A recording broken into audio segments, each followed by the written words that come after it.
Open your Android Studio and then create a project and choose no activity.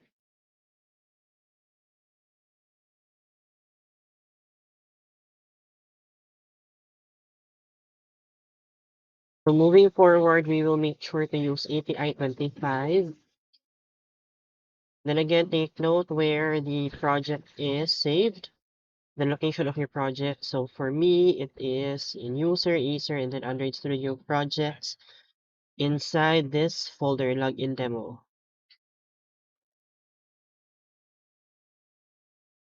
Then I think sa inyo ha, sa Giraffe, napasay something that is sa silong, ayaw rato ninyong hilabti. Finish. So if you could only take note nga, if naamoy naka-open daan nga window, paggama ninyong project, dili siya mag-transfer sa bago nga project niyo yung inyong gigama. So you transfer dito sa new project, which is Tora.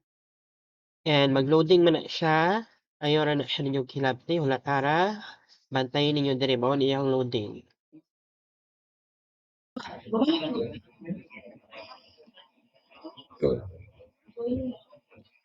Okay, so nigawas na siya. Let's try to see if naan na tong account kinahanglan to ra. Naan na ning Java, naan na ning REST, okay na na siya. Sometimes, if wala pa ning Android, ingon ani ang itsura mahitabo, ani siya. So ayaw ra mong katsak ha. Ipinduton ra ni ninyo and then pindutan na balik ning Android. Okay? Then create a new activity, make sure diri ta sa inside sa Java nga folder. Kaning first ni nga folder tulo man ni. You choose the first one, then right click ra mo. Then new, and then ato ta sa activity, ato ta sa empty. I think sa inyo ha, empty views ang nakabutang. Okay, so empty activity rata. Then let's make this as your main activity, or we can change this name to login activity. Or pwede ra pod login. Then make sure naka-generate layout file. Hani siya mo mauto ni sa inyong XML kato mag-design ta. And then if this is your first page, meaning inig-open sa app mao ni ihang interface nga makita, then make sure nga i-check ninyo ning launcher activity. Okay, then ato ang language is Java. Kasagdaan na siya nato. Finish. Okay. So nara tay Java file, and like I said, mogama ni siyang iyang own nga layout kaya ato ato siyang gi-check. So naa na po siya corresponding nga XML file.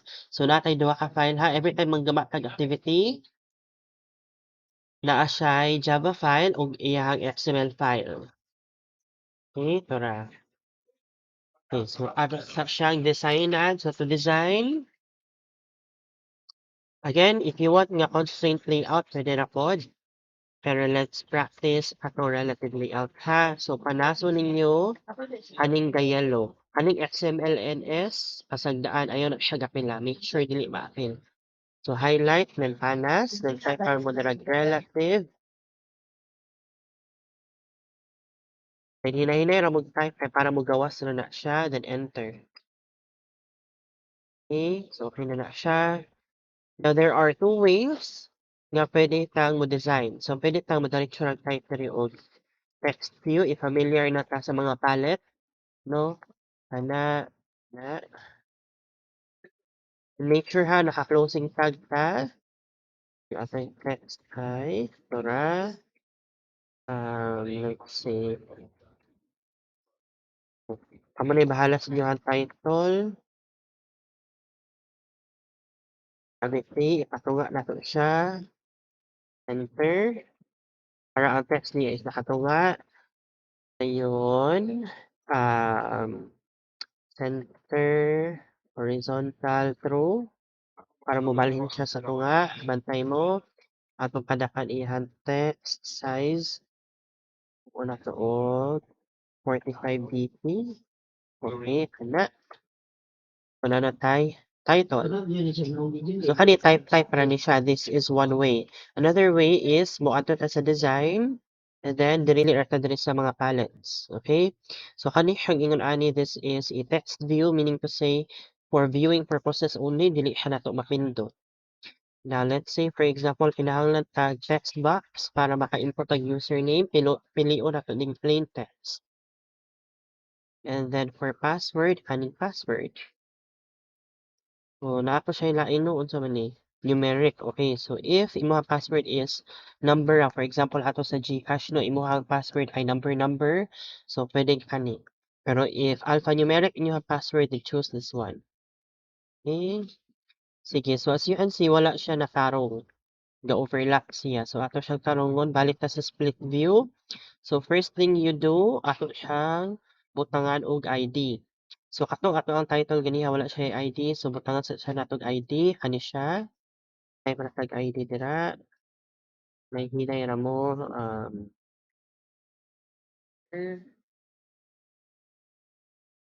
Okay. And then, kani siya, na siya ID daan, pero dili siya masabtan. So, atong ilisan, kaniray inyuhang walaon. Habilin running at plus ID slash. So let's see. And that. And then this one is for password. Okay. Or para guided ta, ato siyang butangan o enter. Ana. Okay. Then, atong buhaton kani si username, kani siya nga text box, no? Ato siya ipabutang sa lalom ni title. So, atong type ka dira o below. Tani, lalom ni title holders. So, naog na siya. And then, si password, lalom ni username. Ani below, username. Ura. And then, naa siya text na rin nakabutangan name. So, ato na siyang walaon because pag pindot ana na name mo gawa. So, ato siyang walaon. Ato siyang ilisan og hint. Ang text, himuon na tong hint. Para naa siya makita, pero pag pindot niya ani nga text box, walay name nga nakabutang. Okay, so ato siyang intanan diri og indicator niya, username, and then ani, tangan nato hint, password. Okay, then ato rang kopyahon ning horizontal, taas, para mo talay sila tanan. Okay, and then kani. Naka-username and password. Then again, kinahanglan tag button. So, pwede tag mo drag and drop or pwede ra po tag mo type. So, ato na siya type button, tora, drop content, is wrap content also. Then, i-close tag ra na to. Tora, ang na to text, log in, then ato ang ID, and log in, BTN. Okay. Then, ato siya sa below ni password. Lalom ni password. Okay, then i-paste na nato siya para matunga po siya. Then baka na itong margin gamay. Top, margin top. Then we, 10 na di guys. 10 na. No? Okay. Dayon, magbutang tag logo. Ngita sa tag logo. Okay, so gamito na to siya nga picture.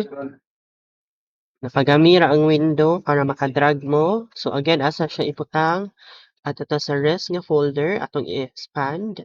Then there is a drawable. Ana.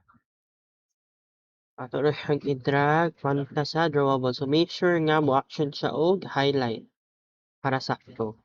Okay? Then refactor.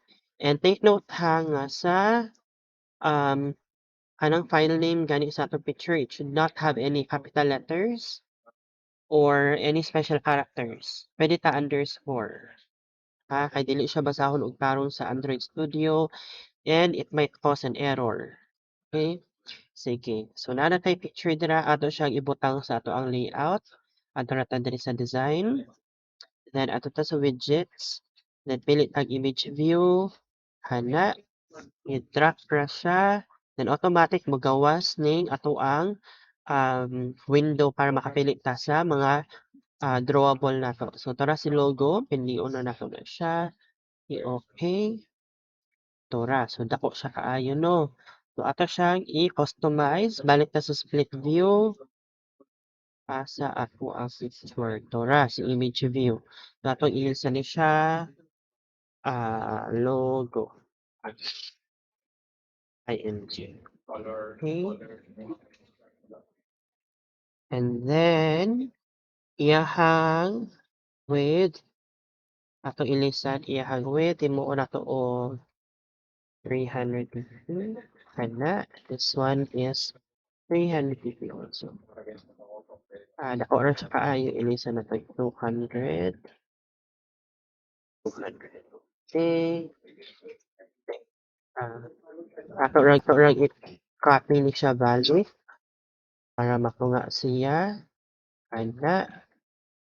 And then, kani si title holder, kani atong title, atong ipabutang sa lalom ni logo. Siya, below ni logo ay siya. Mura. So, ninaog na siya. So, take note, ang pinakataas mo ay ato ang gamiton kay para maalahig ni tanan. Tangan na natong margin. Gamay, 30 na lang. Kana. Okay nga. Okay, then atong image atong mga gamay og no margin friendly. Okay.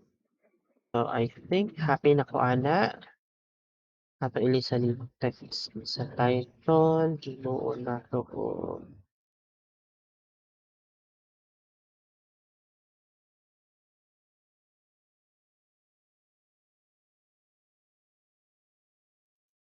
Okay. Doon ra kayo si username and password. Atong matangan og margin. Na.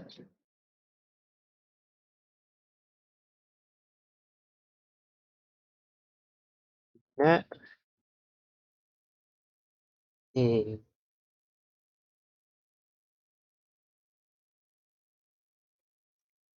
Sila na guys. Handa. Then ato na gay patunga ning text ni username.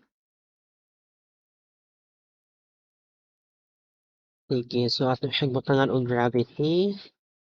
Enter para limpyo para ang password butangan po nato og gravity. Send. Okay. Hana. So okay na ta. And then let's create a home page niya ining login niya asa siya punta.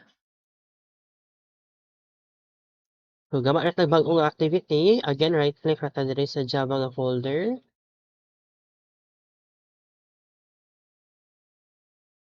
Okay, then empty activity. And then let's say home page. So generate layout file, naka-check, dili na ni siya launcher. So wala ra na siya, then finish.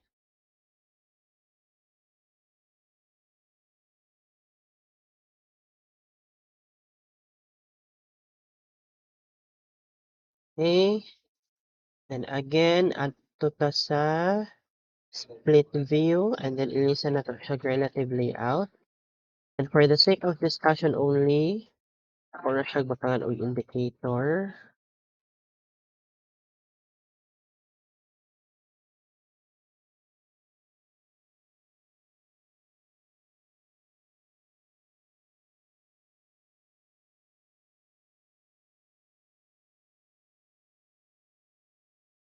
Okay, na. So naa na tayo homepage. Now, ato siyang balik ta sa login. So naa na tayo login button. So we will create an action listener for your login button. So meaning pag pindot niya dapat mobalin siya sa homepage. So adto ta sa iyahang Java file. So we have duha ka Java file na sa kaning login button naa man ni siya sa login nga activity. So diri ta sa login activity nga Java. Ito. Then let's initialize a variable. Ito direct button. Hay button man to ano tawagon. Then atong button. Ana. Kaya na siya. Then ato ni siyang gamiton ani para matawag nato ni siya. Ani. Okay. Okay. So na siya is equals to open close parenthesis, then button ta kay button man ni, then find view tura, then r dot id,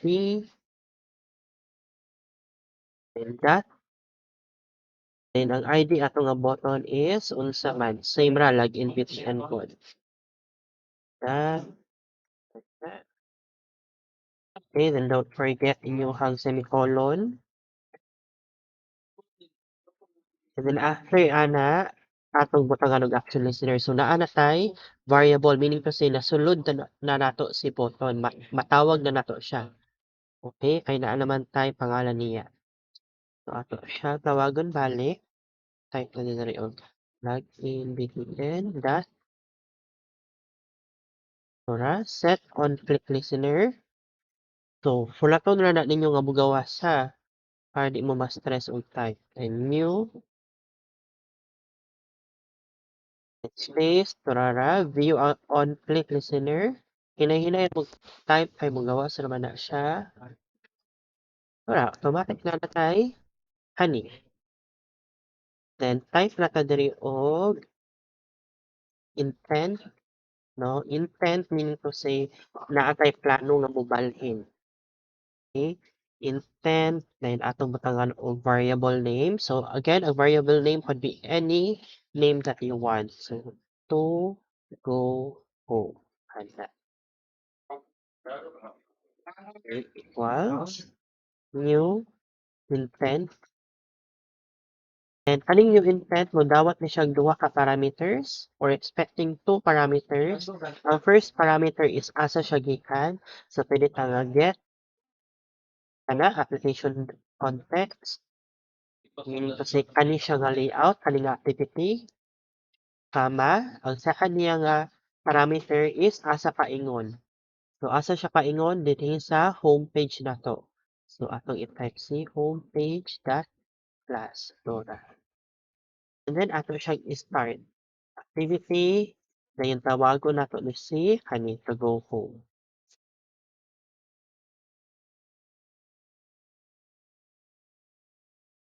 Okay, then type ra ta diri og finish. Eh, para ilig-ato niya sa home if ever nga mopindot siya og back, dili siya maka-back. Ay if wala ni, pag iyang pinduton ang back, babalik ako siya sa login. Okay. So that's it. Let's try to run.